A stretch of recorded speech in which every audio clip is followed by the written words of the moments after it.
Shuni yeyishni boshlagandan beri kasal bo'lmaysan, qizim, ko'z tegmasin. Farzandingizni tez kasal bo'lib qolishini bu ikkita mahsulot bittada hal qiladi. Farzandingizni ichak mikroflorasi yaxshi shakllanmasa, uni immuniteti ham kuchsiz bo'lishi mumkin. Buni yechimini aytishimdan oldin videoga bitta like bosib qo'ying. Qani ketdik. Buni eng kuchli yechimi olma bilan tvorog. U qanaqa qilib foyda qilar ekan deb o'ylayotgan bo'lsangiz kerak, hozir aytib beraman. Ha, aytgancha, siz farzandlaringizga qanaqa mevalar berib turasiz? Kommentariyada yozib keting. Birinchisi, olmadagi pektin va probiotiklar ichak mikroflorasidagi foydali bakteriyalarni oziqlantirib, zararlilarni esa kamaytiradi.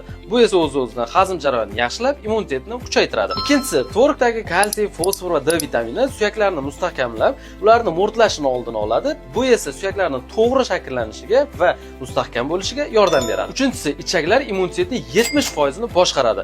Ichagi sog'lom bola turli xil kasalliklar, shamollash va allergiyaga nisbatan ancha chidamli bo'ladi. Farzandingizni o'zingizning sog'ligingizga e'tiborli bo'lsangiz, bu videoni boshqa yaqinlaringizga ham yuborib qo'ying va shu kabi ma'lumotlarni o'tkazib yubormaslik uchun menga obuna bo'lib qo'ying.